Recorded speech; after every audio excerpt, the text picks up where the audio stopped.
Transformer les déchets en électricité, ce sera possible grâce à un accord de prêt de 8 milliards de francs CFA qui vient d'être signé entre le Mali et la Chine pour réaliser le projet d'alimentation électrique du nouveau complexe sucrier N'Soukala, Mali. Les États généraux de la décentralisation se poursuivent à Bamako. La plénière d'hier propose aux collectivités de se donner les moyens d'un contrôle citoyen plus accru et pouvoir garder un œil sur les représentants de l'État chargés de l'exécution des budgets. Madame, Monsieur, bonsoir. Mardi 22 octobre, merci de nous recevoir chez vous. Le président de la République, Ibrahim Boubacar Keïta, quitte Bamako demain pour Dakar au Sénégal.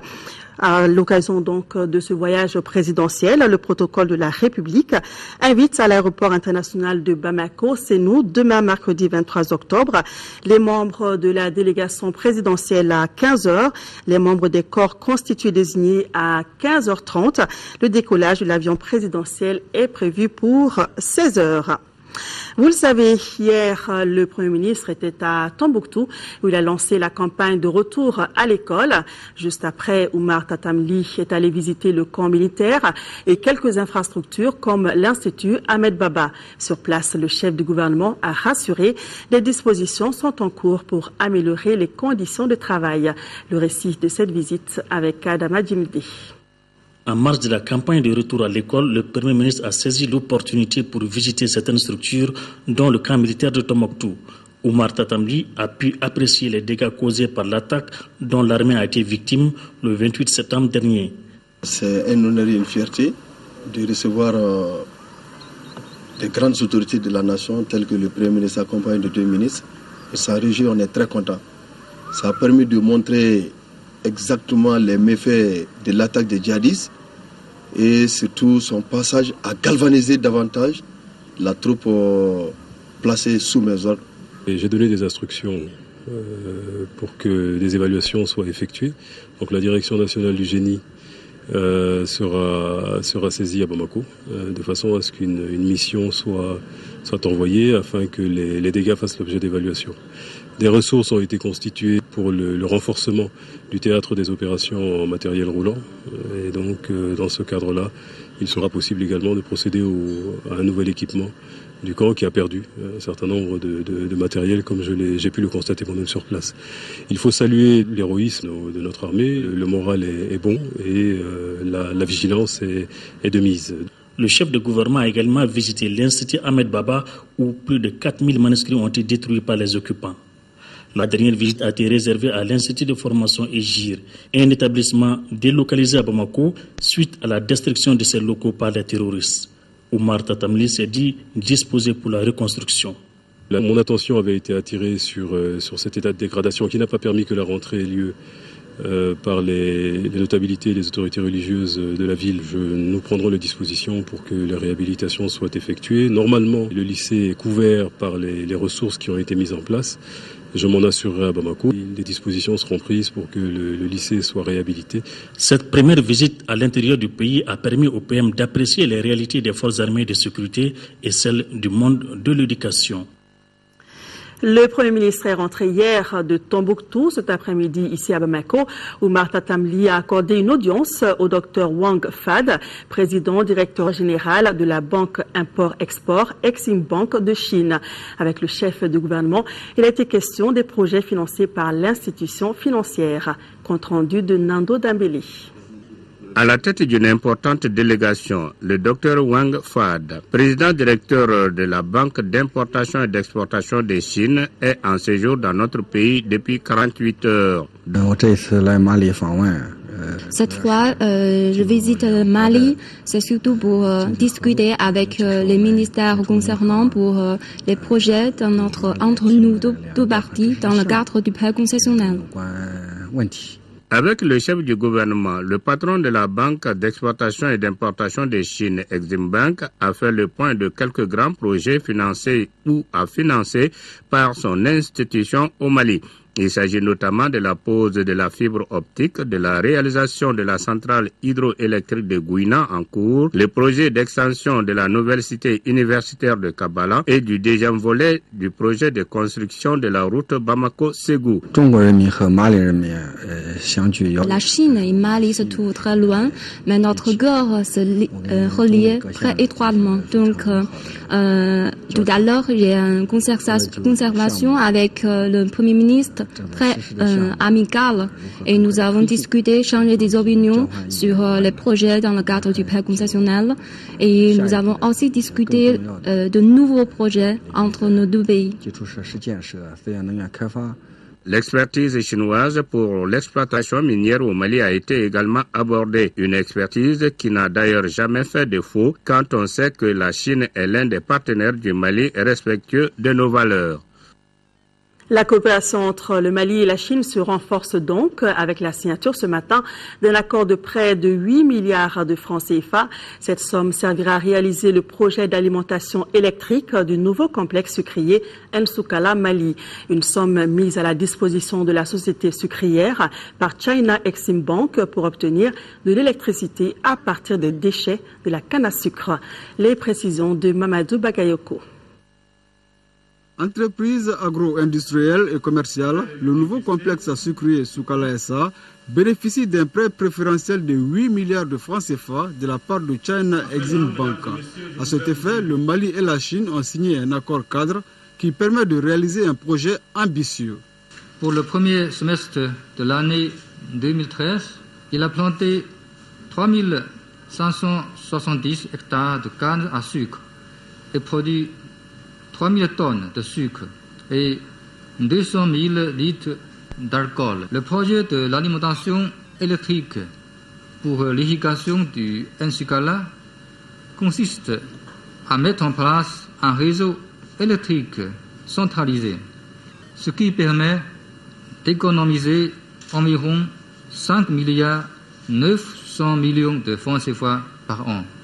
Il est à noter que ce projet vise à transformer des déchets de canne à sucre en l'électricité. En plus du respect de l'environnement, ce projet contribue à l'accroissement de la productivité à travers la modernisation des techniques de production. Je tiens simplement à relever le point concernant le caractère novateur du projet, notamment à travers la question du processus qui va être mis en place pour transformer les déchets de canne à sucre en électricité. Je pense que cela est essentiel pour un pays sahélien comme le Mali qui fait face aux défis du changement climatique avec toutes les conséquences que vous connaissez. La réduction de la pauvreté passe par un emploi décent. Soukala SA offre 2000 emplois pour la population et va en proposer 10 000 dans les 2 prochaines années. Le président de l'Assemblée nationale porte à la connaissance des honorables députés qu'une séance plénière de la session ordinaire en cours se tiendra le jeudi 24 octobre 2013 et jour suivant s'il y a lieu à partir de 10 heures dans la salle Modibo Keïta. Le projet d'ordre du jour porte sur des délibérations sur des projets de loi intéressant la vie de la nation et sur des communications. Le président sait compter sur la présence effective des honorables députés. La séance est publique. Les États généraux de la décentralisation se poursuivent avec comme slogan « Un État fortement décentralisé est un État fort ». Et les collectivités doivent plutôt se donner les moyens d'un contrôle citoyen plus accru en initiant des textes leur permettant d'interpeller les représentants de l'État, notamment sur l'exécution des budgets. C'est la quintessence des travaux de la plénière d'hier, travaux suivis par Lamine Tiekoura Koulibaly. La réorganisation et le découpage territorial, en relation avec l'approfondissement de la décentralisation, est un thème majeur des États généraux de la décentralisation. La réflexion sur le sujet s'est imposée à la lumière des récents événements au nord du Mali. Si on tient compte du contexte de la crise, il faut, ma foi, le dissocier. Il n'est pas forcément lié au découpage. Le découpage, pour moi, aujourd'hui, à 80-90%, il est bon. Un nouveau redécoupage, si c'est fait sur la base d'un consensus national, ça peut alléger le dispositif, rapprocher davantage l'État et l'administration aux usagers. Beaucoup pensent qu'en décentralisant excessivement, on affaiblit l'État. Je crois que c'est une mauvaise querelle. J'ai un théorème qui dit qu'un État fort est un État fortement décentralisé. Si la décentralisation consiste à donner le pouvoir aux gens pour qu'ils décident de leur propre sort, alors il n'y a pas de limite à la décentralisation. Dans les échanges en plénière, plusieurs autres sujets ont été abordés, mais pas débattus. Ils ne le seront que dans les ateliers.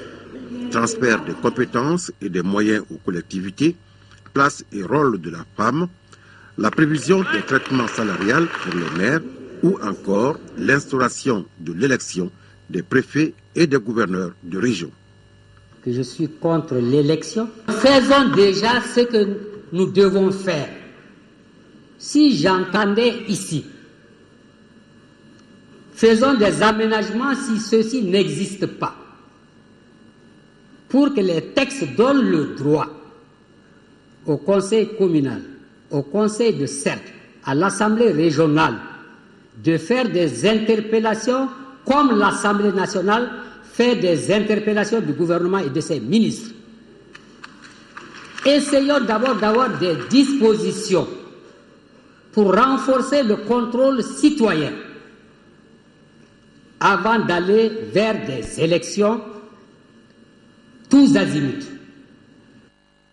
Voilà, rappelons que les états généraux de la décentralisation prennent fin demain, mercredi, et que tout à l'heure, après ce journal, nous vous proposerons le deuxième numéro du journal spécial sur les travaux. La 6e édition de l'opération Permis de conduire a été lancée ce matin. Au total, près de 200 jeunes vont bénéficier de l'initiative du Programme national d'emploi. Les précisions de Alpha Maïga. Le permis de conduire est un droit administratif de circuler. Il donne l'autorisation de conduire certains véhicules sur une route publique. Et c'est fort d'un tel constat qu'une cérémonie de remise du dit document est organisée dans le but d'une insertion sociale des jeunes. Cette remise a lieu dans le cadre du mois de la solidarité et de la lutte contre l'exclusion. Remis 180 permis. Les premiers des 5 éditions, ceux qui ont bénéficié du permis de conduire, 150 ont eu du travail et personne n'a fait un accident. Les familles se sont trouvées unies à cause de ce petit permis, comme on le dit, mais qui est un symbole, tout un symbole. Et la symbolique est très grande. Elle révèle pour nous 3 dimensions. La dimension sociale, la dimension économique et la dimension sécuritaire. C'est pour la 6e fois que cette édition est tenue. Une initiative saluée par le département de l'emploi et de la formation professionnelle pour qui il s'agit là d'un espoir, toute une raison de croire en l'avenir. J'exhorte les bénéficiaires à faire bon usage de leur permis de conduire en respectant scrupuleusement les règles de conduite de la route.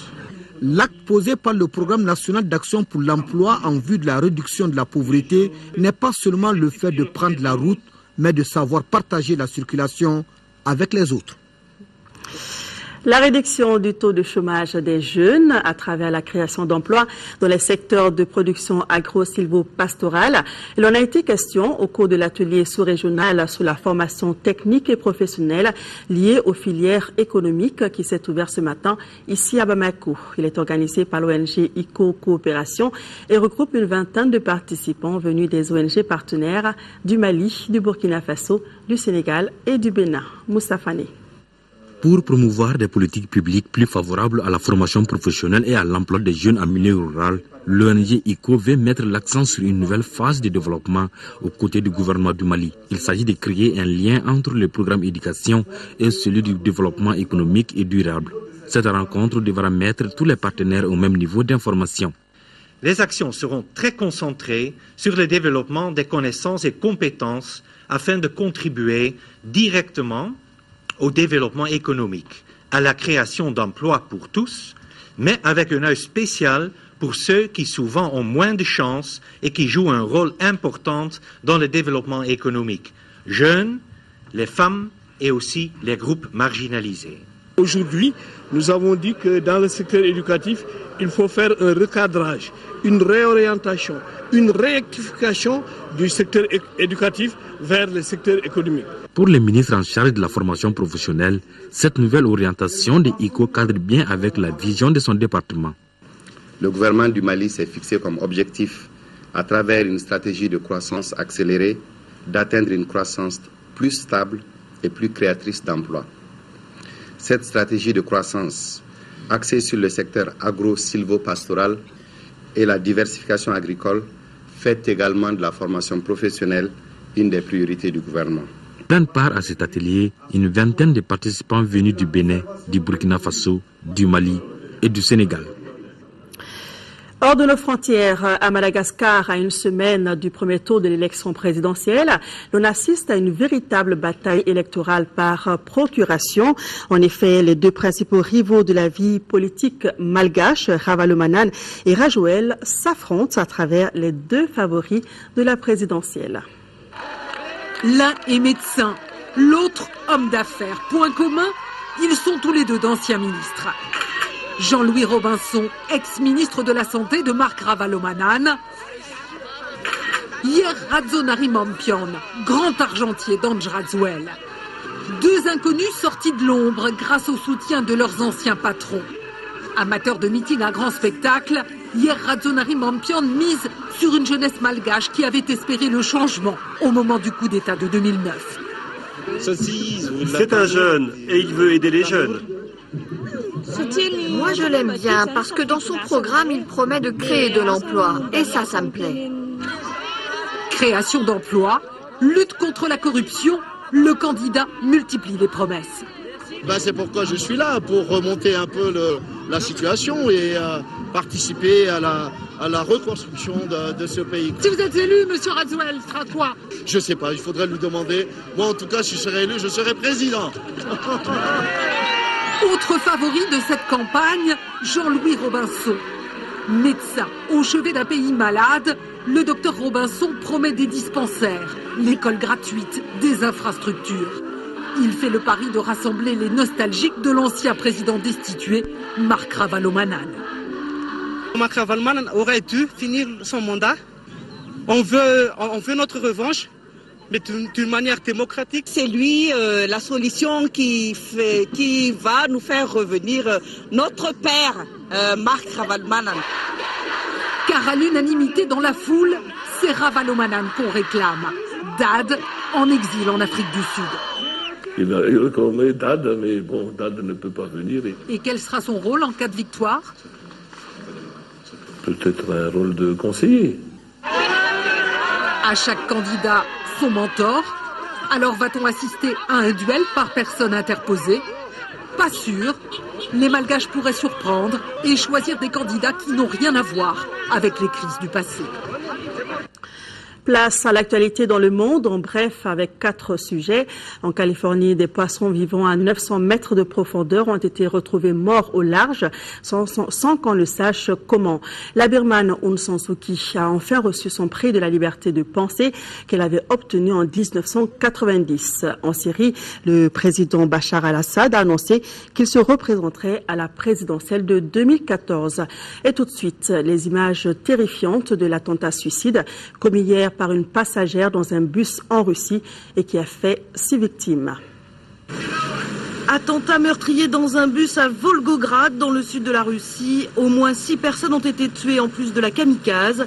Les témoins ont d'abord pensé à l'explosion d'une bonbonne de gaz, mais très rapidement, l'enquête de la police s'est orientée vers l'hypothèse d'un attentat à la bombe. L'attaque aurait été menée par une femme récemment convertie à l'islam.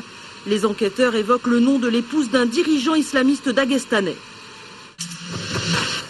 Le chef de l'État syrien Bachar el-Assad veut se présenter à la présidentielle de 2014. C'est ce qu'il a déclaré lors d'une interview à la chaîne libanaise Al-Mayadin. Le raïs syrien s'en est pris aux frères musulmans, composante de l'opposition syrienne. C'est un groupe terroriste et opportuniste, a-t-il dit. Bachar el-Assad a d'ailleurs porté un coup dur à la proposition russo-américaine de tenir une conférence de paix en novembre, affirmant que les conditions n'étaient pas encore réunies pour garantir le succès d'une telle négociation. Aung San Suu Kyi reçoit enfin son prix Sakharov, ce prix de la liberté de pensée. Elle l'a reçu en 1990, mais à l'époque, assignée à résidence par la junte militaire au pouvoir en Birmanie, elle n'avait pas pu venir le récupérer. 23 ans après, l'opposante birmane, qui a passé 15 ans de sa vie privée de liberté, a reçu son prix en main propre ce mardi au Parlement européen à Strasbourg. Elle a été accueillie par les applaudissements nourris des eurodéputés. Qu'arrive-t-il au régalec au large de la Californie? L'un de ces poissons de 4 mètres de long a été retrouvé mort, échoué sur une plage. Or, c'est la seconde fois en moins d'une semaine que cela se produit. Dimanche dernier, une plongeuse s'était déjà retrouvée nez à nez avec un spécimen mort, long de plus de 5 mètres. Les poissons régalecs vivent normalement à plus de 900 mètres de profondeur. Ils sont donc difficiles à observer. Retour à l'actualité nationale, l'UMRDA Faso-Djigui et le parti Istiklal du Maroc ont signé hier ici à Bamako une convention. Le protocole vise à consolider les liens entre les deux formations politiques. Les signataires s'engagent à travailler sérieusement leur vision politique dans les deux pays. Compte rendu, Boubacar Sissoko. Cette signature de convention de partenariat entre l'Union malienne du Rassemblement démocratique africain UMRDA Faso-Djigui et le parti de l'Istiklal du Royaume du Maroc vise à pérenniser les liens historiques entre les deux formations politiques. La convention est scellée autour de 9 points fondamentaux. Dans leur démarche, l'UMRDA Faso-Djigui et le parti de l'Istiklal s'engagent à regarder dans la même direction. Nous avons renoué avec notre histoire commune aux deux partis qui font partie des mouvements national de lutte pour l'indépendance de nos pays respectifs.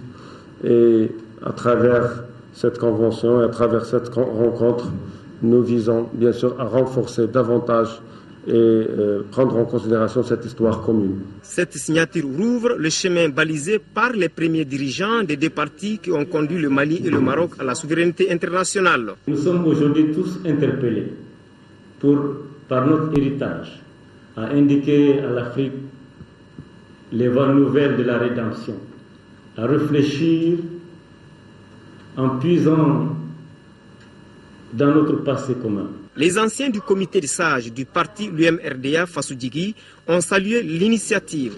Ils ont qualifié d'avancée politique majeure qui a toujours caractérisé les relations entre le président Modibo Keïta, le père fondateur de la République du Mali, et le roi Hassan II du Maroc. Une manière d'inviter les jeunes à tirer les leçons du passé. Après la signature hier de leur convention, les leaders des formations politiques de l'UMRDA Faso-Djigui et d'Istiklal du Maroc étaient ce matin face à la presse. Ils ont expliqué les raisons de leur partenariat. Adama Koudio. Les partis UMRDA, Union malienne du Rassemblement démocratique africain Faso-Djigui et Istiklal du Maroc partagent les mêmes visions politiques, économiques, culturelles et sociales. Raison pour laquelle les deux formations politiques ont décidé, après plusieurs contacts, de signer une convention en vue de mener une lutte commune pour le développement dans leurs pays respectifs. Le point de presse a ainsi servi de cadre pour le rappel de ces liens historiques et pour dévoiler la nouvelle stratégie de coopération entre les deux formations politiques. Le grand RDA de l'Afrique est né en 1946 à Bamako et l'UMRDA ne change pas et n'a pas varié parce que nous avons dit dans notre slogan que nous sommes respectueux du passé et confiants en l'avenir. Le parti Istiklal est arrivé en deuxième position suite aux élections législatives d'octobre 2011 au Maroc. Les responsables du parti entendent consolider ces acquis. Nous avons décidé de donner un nouveau élan à notre diplomatie parallèle et donc de se tourner vers des partis politiques amis, frères, de pays amis, avec qui nous partageons un certain nombre de valeurs. Quelle que soit notre situation, quelle que soit notre position, notre objectif doit être le bien-être de la population et la défense de nos idées, de nos programmes, de nos points de vue, de notre façon de voir le pays. Pour l'exécution des différents points de la Convention, un comité de veille a été mis en place par les deux partis. Retournons à Tombouctou où le chef de secteur numéro 3 du théâtre Maliba a organisé une patrouille de grande envergure qui a sillonné les localités de Gundam, Niafonke, Léré, Nampala, Diabali, Nyono et Nara. Il s'agissait pour le colonel Keba Sangaré de faire une reconnaissance de zones qui sont désormais sous son commandement après la nouvelle réorganisation du théâtre des opérations. Le commentaire de Daouda Sidiki Diara. Inciter les hommes à la détermination et à la combativité sur le terrain. C'est le maître mot du chef secteur numéro 3 de l'opération Maliba. Le colonel Keba Sangaré, en visite de terrain, s'est rendu en premier à la brigade de gendarmerie de Gundam. À l'échelon tactique interarmes de Niafonke, il s'est fait une idée de l'aménagement du dispositif sécuritaire. Chaque jour, on doit réaménager les trous. Si vous êtes là aujourd'hui, vous creusez pour la nuit. Demain, quand vous partez, et au fur et à mesure, plus vous tirez sur les positions, plus vous aménagez et vous fortifiez les positions. Par cette visite, le colonel s'est rendu compte des conditions de vie et de travail de ces hommes. Désormais, les forces de Nampala, Djabali, Nyuno et Nara dans le cadre du théâtre Maliba relèvent du secteur numéro 3. Les commandants des groupements tactiques interarmes ont fait le point de la situation sécuritaire de leur zone. De cette situation, il ressort que la sécurité est une réalité dans le secteur, mais il y a des poches de résistance qui existent ça et là le long de la frontière avec la Mauritanie dans les forêts de Ouagadougou, de Léré et du lac Fagibine. J'ai trouvé sur place des hommes vraiment bien engagés avec un moral de fer et ils auront toujours le soutien du commandant des zones que je constitue à partir de Tombouctou comme secteur numéro 3. Mais je suis vraiment satisfait de voir les conditions dans lesquelles les troupes se trouvent. L'armement que j'ai vu dans la zone, malgré le sable et le grand vent, l'armement est très bien entretenu. Chacun est à sa position. Le colonel Keba Sangaré a rencontré les populations civiles et les autorités locales afin de les rassurer de la détermination des forces armées à sécuriser leurs biens. Il faut noter la bonne coopération des populations avec nos forces qui a permis de découvrir des explosifs cachés dans la forêt de Léré. Ces engins de mort ont été détruits par une équipe du génie militaire. Auparavant, des djihadistes étaient venus pour récupérer ces explosifs, mais ils ont été mis en déroute par l'armée malienne. En 5e région, l'ONG Yagtou de Bandiagara a lancé son projet au profit de 4 groupements féminins pour plus de 28 millions de francs CFA financés par le Fonds européen de développement. Le projet devra améliorer les conditions de vie des femmes. Reportage de Moustapha Doumbia. L'objectif du projet d'amélioration des conditions de vie des femmes des 4 communes vulnérables du cercle de Bandiagara par le maraîchage est de contribuer à l'optimisation des conditions de vie des femmes résidentes et déplacées à travers la sécurité alimentaire et l'accroissement des activités génératrices de revenus. Ce projet sera mis en œuvre dans les communes de Dandouli, Soroli, Kendje et Wadouba par l'ONG Yam Giribolotumo Yagtou. Les activités suivantes seront mises en œuvre. La réalisation des infrastructures de production maraîchère et de retenue d'eau, l'appui à l'accès des semences de qualité et d'intrants, l'organisation des groupements maraîchers et leur mise en réseau, et enfin le renforcement des capacités techniques de production et de gestion. Le projet s'étend sur 15 mois pour un coût de 28 500 000 francs CFA, financé par le Fonds européen de développement à travers le programme d'appui aux organisations de la société civile PAOS 2. Plus de 600 membres des 4 groupements féminins des communes bénéficiaires sont directement concernés par les activités du projet. Les temps sont durs, mais les actions d'accompagnement et d'appui de ce genre donnent l'espoir et permettent à chacun de nous de croire à un lendemain meilleur. Ce projet répond à un double besoin d'accès à l'eau et aux intrants, ainsi qu'aux besoins de semences. Ce projet permettra, j'en suis sûr, de contribuer à l'amélioration de la sécurité alimentaire à travers l'augmentation significative des revenus des femmes. L'initiative a été aussi saluée par l'adjointe au maire de la commune urbaine de Bandiagara, ainsi que par les bénéficiaires directs du projet. Revenons dans la capitale où s'est tenue la première assemblée régionale des sociétés coopératives d'habitation du district de Bamako et de Koulikoro. C'était au carrefour des jeunes. La rencontre a traité de la problématique de l'accès des membres des coopératives à la propriété foncière et immobilière au Mali. Alpha Maïga. Ces travaux marquent les assises de la première conférence régionale des sociétés coopératives d'habitation du district de Bamako et de Koulikoro. L'Assemblée générale vise à mettre en relief les contraintes à l'accès à la propriété foncière. L'Assemblée générale est organisée par la Confédération nationale des sociétés coopératives de l'habitat au Mali, CONASCOM. Les activités menées sont entre autres le plaidoyer lobbying auprès des autorités, la formation, le renforcement des capacités, les assemblées d'information. Trouver les voies et moyens pour redynamiser les organes, rechercher les financements pour l'habitat social et la réalisation des maisons sociales au Mali, ce sont là les objectifs visés par la CONASCOM. Les perspectives, l'obtention de taux sur les taxes de logement, la suppression des ajouts auprès des institutions bancaires et des microfinances au profit des coopérateurs, la mise en place d'épargne innovants au sein du mouvement coopératif, la recherche de partenariats pour la construction de logements. Créée il y a un an, la Confédération compte aujourd'hui 9 unions.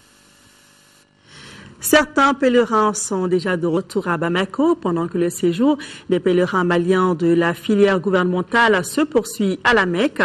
En attendant la phase de retour qui commence ce vendredi 25 octobre, l'encadrement a organisé une série de prêches sur le comportement du pèlerin. Certains prêcheurs nous parlent ici de la portée de ces prêches. Ils sont interrogés par nos envoyés spéciaux, Elhaj Abdraman Keita, Brema Touré, Niaza Koulibaly, avec l'assistance de Elhaj Belko.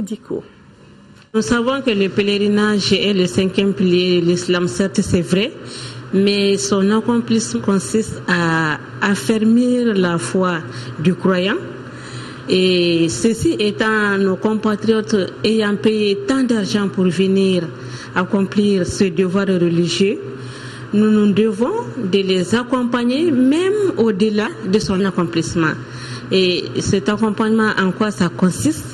C'est les aider à se comporter après le pèlerinage, c'est-à-dire comment doit être la future Hadja. Nous avons beaucoup insisté sur la morale, l'honnêteté et l'amour du prochain, l'amour de la nation. On quitte le mont Arafat blanchi de tous ses péchés. Donc il est important de garder cet état pur que nous avons pu avoir après le Hajj. Et donc il faut leur expliquer le comportement à tenir après le Hajj, mais aussi il faut leur expliquer que les quelques jours qui nous restent ici avant donc que nous prenions notre vol, on peut encore profiter pour avoir beaucoup de hasanat. C'est une manière de raffermir encore davantage leur foi et de permettre qu'ils aient une ascension spirituelle et de maintenir aussi leur état pur qu'ils ont gagné après le Hajj. Voilà, les pèlerins de la filière gouvernementale rentreront à partir de ce vendredi 25 octobre. Save Children publiera demain à Sikasso son rapport sur la lutte contre la mortalité infantile, un rapport qui place le Mali à la 20e position sur les 34 pays classés. En marge de ce lancement, il y aura un marathon pour les enfants. Pour plus de détails, écoutons le directeur pays de Save Children, Raphaël Sindaï. Il est au micro de Abdul Karim Kaba. Ce rapport fait une analyse et essaye de voir à partir de l'année 2000 jusqu'à l'année 2012 quels sont les progrès qui ont été faits, et à 3 ans de la fin de la période fixée qui est 2015, qu'est-ce qui reste encore à faire. Ce rapport-là va être lancé et en marge de ce rapport-là, Save the Children dans le monde entier a organisé ce que nous appelons le marathon, la course pour la survie. Et là, la course pour la survie, c'est véritablement, les enfants vont courir à Sikasso 42 kilomètres, le marathon. Et c'est ici, si vous voulez, Save the Children essaye de donner la voix, d'accompagner les enfants qui eux-mêmes vont crier, vont dire, voilà, nous avons vu, nous avons apprécié que le monde s'est soucié de la survie de l'enfant.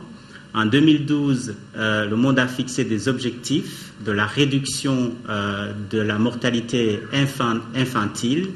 Et là, ils se sont dit, on va arriver à 20 pour 1000. Voilà, Save Children qui sera demain à Sikasso. C'est donc tout pour ce journal. Merci de votre attention. Tout à l'heure, le journal des formations avec Kadidia Tokone. À suivre également le journal spécial sur les états généraux de la décentralisation présenté par Amadou Sankaré. Demain, dans la matinée, à Aïssata Ibrahim Maïga, je vous retrouve, Inch'Allah, dans la soirée. Passez de bons moments sur l'ORTM.